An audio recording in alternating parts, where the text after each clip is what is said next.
Film ini dimulai pada tahun 1968 saat Paul mengajak pacarnya, Iris, untuk memberinya kejutan.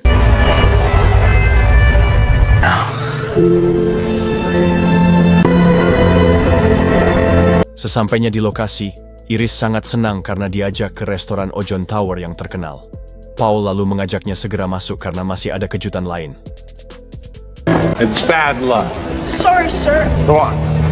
Smile. Di depan lift, Iris sempat ragu karena muatannya melebihi kapasitas. Namun, karena dirasa masih cukup, Paul tetap mengajaknya naik. Going up.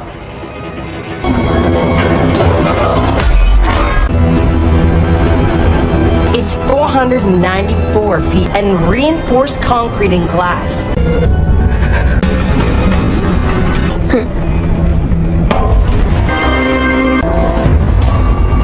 Iris merasa lega saat lift tiba dengan selamat. Namun, karena semua meja penuh, ia langsung mengajak Paul ke area bar. Karena merasa mual melihat ketinggian restoran, Iris buru-buru pergi ke toilet.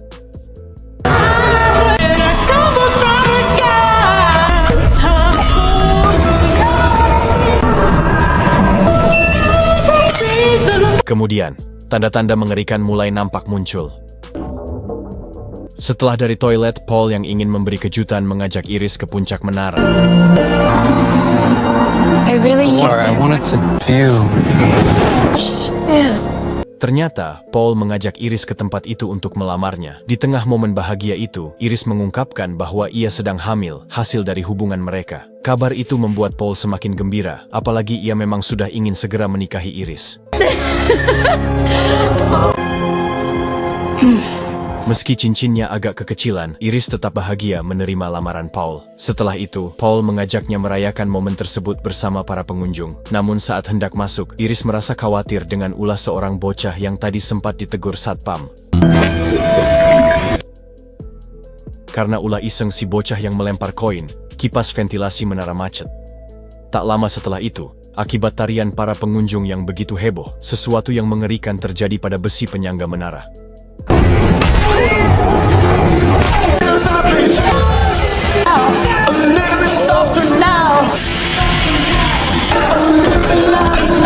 Di tengah pesta, Iris panik karena ada firasat buruk.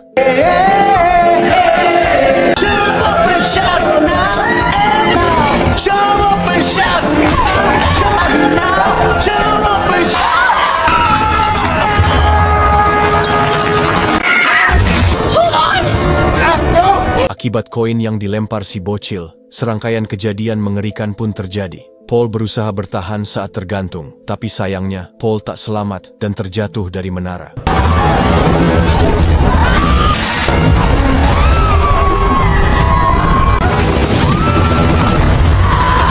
Di tengah kepanikan, petugas mengarahkan semua orang turun lewat tangga.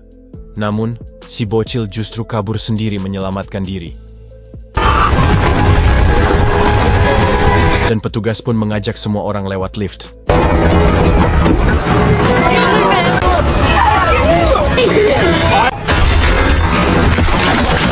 Untungnya Iris tak jadi masuk lift, namun situasi di Ojon Tower makin memburuk.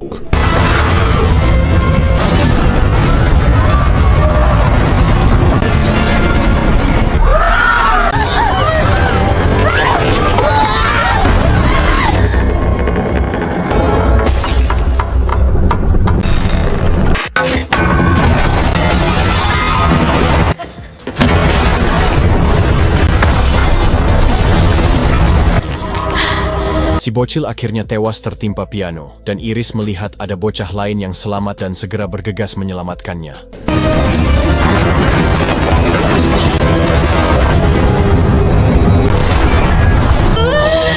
Kini, Iris dan si bocah hanya bisa berharap pada cincin yang tersangkut di besi beton. Iris dan si bocah akhirnya ikut menjadi korban dalam tragedi tersebut.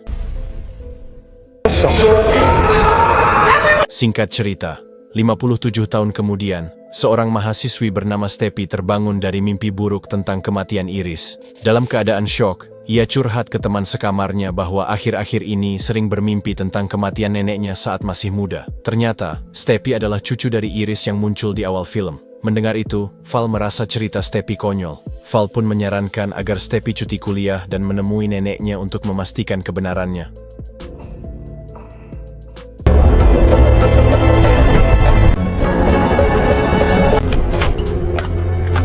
Hey! Keesokan harinya, ayah Stepi senang melihat kepulangan Stepi. Usai basa-basi, Stepi mencari album keluarga untuk melihat foto neneknya. Namun sang ayah bilang album itu disembunyikan ibunya sebelum kabur. Saat adiknya, Pandu, berpamitan ke rumah Bude, Stepi ikut mengantar karena berharap dapat info soal neneknya. Sesampainya di rumah Bude, Stepi disambut oleh sepupu-sepupunya. Setelah sedikit berbincang, ia langsung menemui budenya, kakek bernama Howard, dan menanyakan keberadaan sang nenek. Pertanyaan itu membuat Howard terkejut dan meminta Stepi tidak membahasnya. Stepi pun menjelaskan bahwa akhir-akhir ini ia sering bermimpi aneh tentang kematian neneknya pas masih muda, dalam insiden runtuhnya Ojon Tower. Howard lalu menyuruhnya menghentikan pencarian, apalagi sejak kematian suaminya, nenek Iris mengalami paranoid berat soal kematian. Sebelum pergi, Howard kembali memperingatkan agar Stepi berhenti mencari tahu. Namun, Stepi memohon pada istri Howard, Brenda. Meski ragu, Brenda akhirnya menyuruh Stepi memeriksa laci di kamar belakang. Di sana, Stepi menemukan amplop berisi alamat dan foto neneknya, persis seperti yang ia lihat dalam mimpi.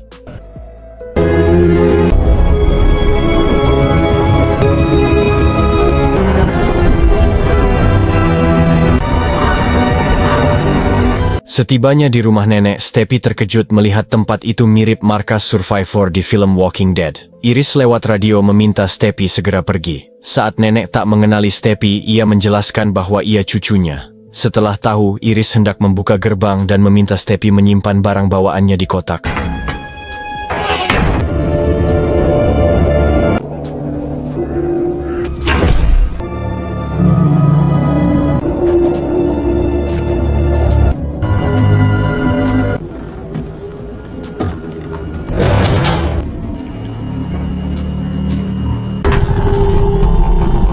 Iris senang melihat cucunya yang sudah dewasa. Ia langsung menanyakan tujuan kedatangannya. Stepi pun bercerita soal mimpi buruk tentang kematian nenek di Ojon Tower.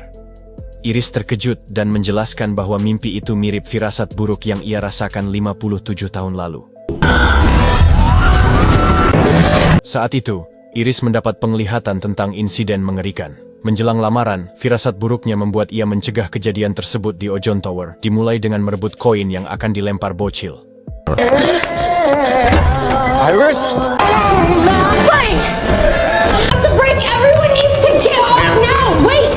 Setelah kejadian di Ojon Tower, Iris berhasil menyelamatkan banyak nyawa. Namun, para tamu akhirnya tewas sesuai urutan kematian yang seharusnya terjadi, karena dewa kematian mulai mengejar mereka. Setelah puluhan tahun menghindar, Iris akhirnya menyerah karena baru saja divonis kanker. Ia pun mengaku telah mencatat tanda-tanda kematian. Saat hendak menunjukkan catatannya, tanpa sengaja kaca pembesar memantulkan cahaya matahari ke arah pohon talipot di rumahnya. Matters.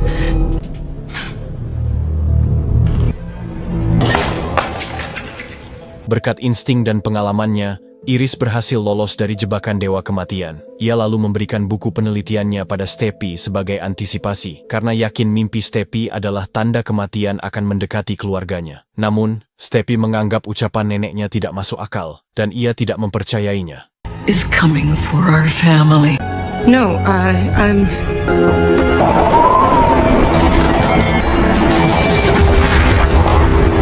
Saat angin aneh berhembus, Iris merasakan firasat buruk dan ingin membuktikan ucapannya. Menyadari kankernya makin parah, sebelum ajal tiba, ia menyerahkan buku catatannya pada Stepi, berharap keturunannya bisa menunda kematian lebih lama.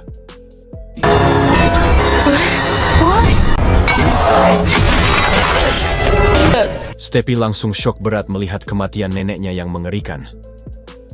Tak lama setelah pemakaman, Stepi mulai percaya ucapan neneknya. Saat ia menceritakannya pada ayah dan budenya, perhatian mereka tiba-tiba teralihkan oleh kedatangan Darlene.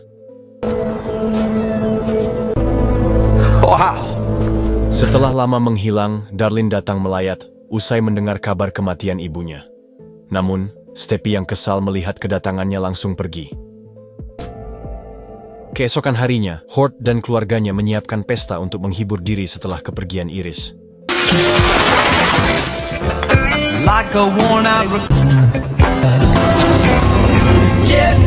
Seperti lengkuas di rendang, pecahan beling tersembunyi di tumpukan es. Saat Darlene datang, Hort langsung menyambut adiknya.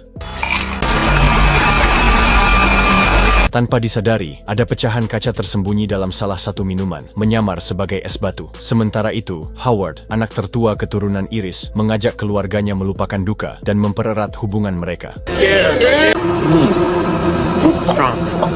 Di tengah suasana hangat, mereka panik saat Julia tersedak, tapi ternyata hanya es batu. Sementara itu, di rumah, Stepi sibuk mempelajari buku catatan peninggalan neneknya.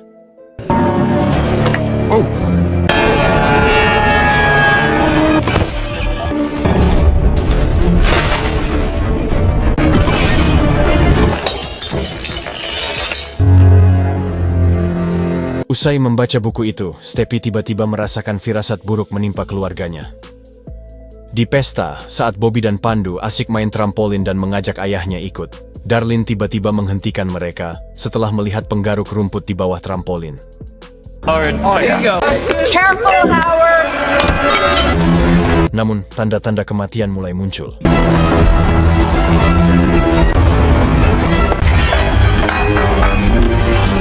Hey! Stephanie! Emily's here! I'm glad you decided to come. Sorry. It's okay. Efek domino maut pun dimulai. Howard, anak tertua Iris, tewas dijemput dewa kematian. Tak lama setelah kematian Howard, Stepi menemukan nama berinisial JB di buku catatan Iris, yang disebut-sebut sebagai satu-satunya yang masih selamat. Ia pun penasaran siapa JB itu. Keesokan harinya, Stepi menunjukkan timeline kematian survivor Ojon Tower dan menjelaskan bahwa keluarganya kini jadi target teror dewa kematian. Ia meyakini setelah nenek meninggal, giliran keturunannya akan mati satu persatu. Menurutnya, anak pertama Howard jadi target berikutnya, lalu dilanjutkan ke Darlene dan keturunannya. Namun, keluarganya menganggap teori itu mengada-ada dan menyuruh Stepi berhenti. About you. Stop.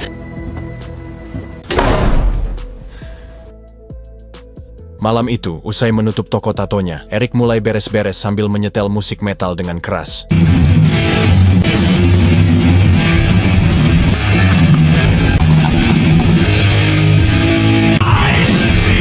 Melihat foto kenangan bersama ayahnya, Eric yang jadi emosional berniat menato tangannya.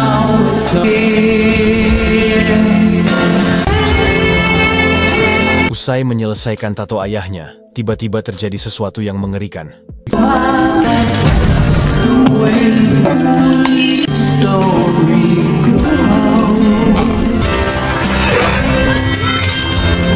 Eric panik saat rantai hiasan yang terlepas tiba-tiba tersangkut di hidungnya.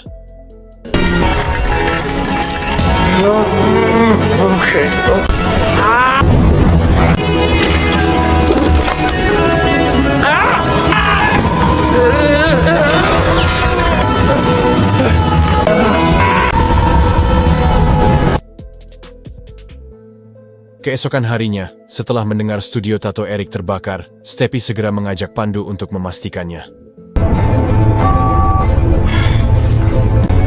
Dalam perjalanan, Stepi terkejut sekaligus lega melihat Eric selamat.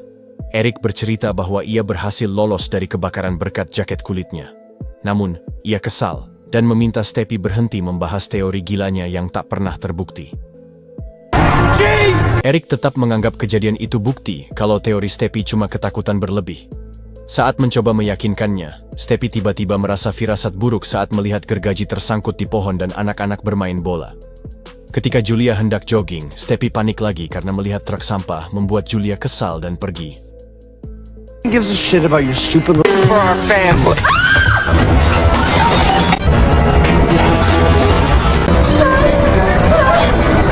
Di tengah kepanikan, sopir yang sibuk mencari cewek menghiraukan peringatan Eric. Sementara itu, Stepi berhasil naik ke atas truk dan mencoba menyelamatkan Julia.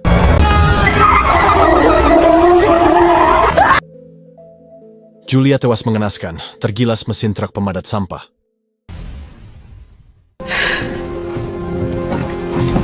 Singkat waktu, Brenda menyesal karena tak percaya pada Stephie. Namun, mereka heran kenapa bukan Eric yang menjadi korban setelah Howard. Di tengah duka, Brenda mengungkap rahasia mengejutkan. Ternyata Eric bukan anak kandung Howard, melainkan hasil perselingkuhannya dengan DC pinjol yang sering datang menagih cicilan. Sementara itu, Julia adalah anak tertua Howard. Eric pun syok mengetahui ibunya telah membohongi dirinya dan Howard. Bobby lalu sadar bahwa umurnya mungkin tak lama lagi karena secara teknis, ia adalah adik Julia. Sambil menunjukkan catatan milik Iris, Stephie menyarankan agar mereka segera mencari sosok JB untuk mengetahui cara lolos dari kematian. Mendengar nama JB, Darlene mengungkap bahwa JB adalah teman Iris yang bekerja di O. Jones Medical Center cabang Hope Reaper. Tanpa membuang waktu, Stephie pun mengajak keluarganya pergi menemui JB. Too fast. Okay. Namun, sesaat sebelum berangkat, Eric yang sudah berdamai dengan kenyataan memutuskan untuk ikut. Sesampainya di rumah sakit, mereka segera mencari JB karena waktunya semakin sempit. This way. I've been waiting for you, Stephanie. Ternyata, JB adalah pria misterius yang selalu muncul di setiap film Final Destination. Tanpa basa-basi, Stephie langsung bertanya bagaimana Iris bisa mengenalnya.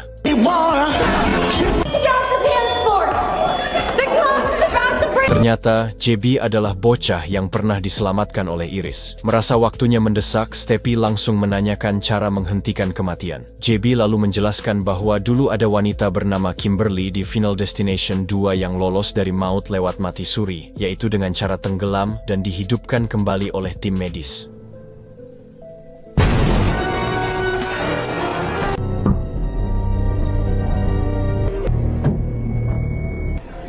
I lost you for a minute there. Mendengar itu, Bobby yang tak sanggup mati lebih dulu memilih pasrah.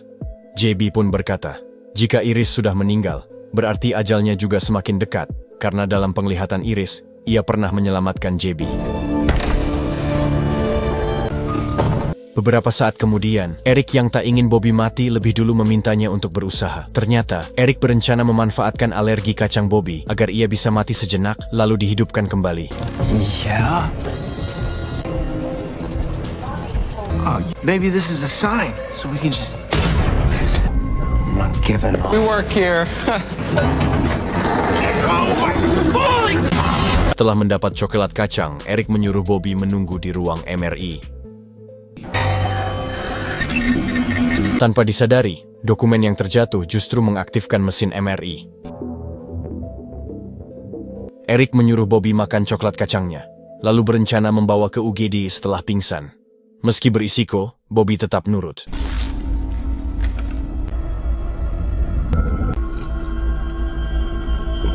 Hey, you're doing it. Yeah, you're doing it. Hey, please! Bobby, this is all part of the... Hey!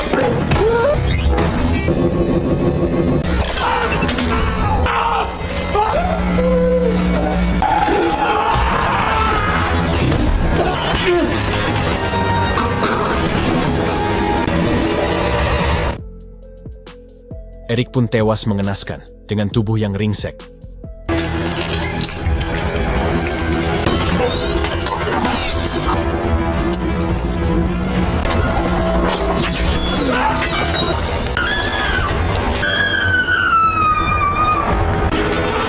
Mereka syok melihat Bobby dan Eric tewas mengenaskan.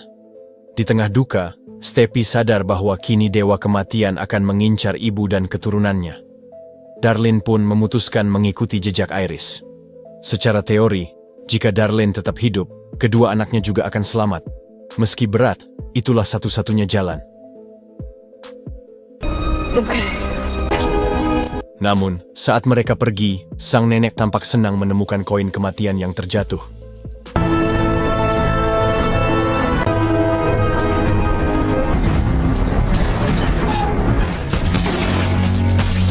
Sesampainya di lokasi, Stephie merasa dewa kematian akan segera datang. Ia pun meminta keluarganya untuk saling berpegangan.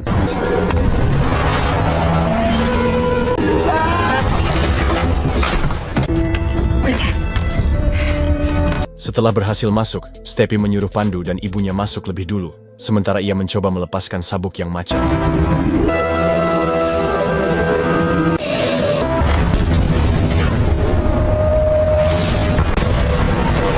Tanpa diduga, kebocoran gas memicu ledakan hebat di kabin.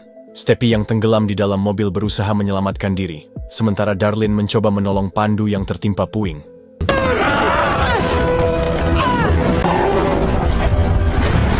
Setelah menyelamatkan Pandu, Darlene mencoba menerobos masuk. Merasa firasat buruk, ia meminta Pandu menyelamatkan Stepi.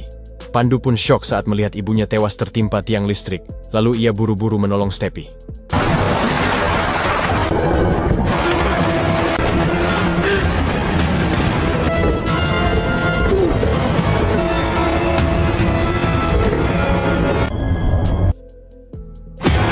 Untungnya, Pandu berhasil menyelamatkan Stepi yang tenggelam.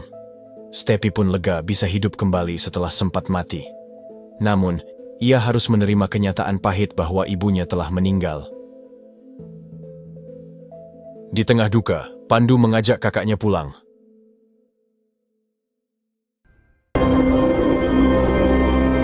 Yes. Wow, okay, Charlie. Seminggu kemudian, Pandu dan keluarganya bersiap menghadiri pesta kelulusan. Sementara itu, di taman, sang nenek yang lapar berniat membeli kue dengan koin kematian yang ia temukan.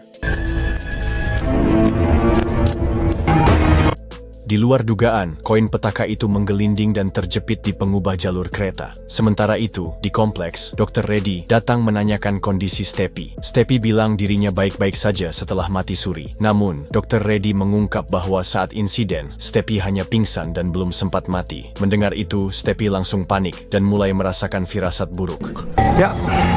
Everything happens for a reason.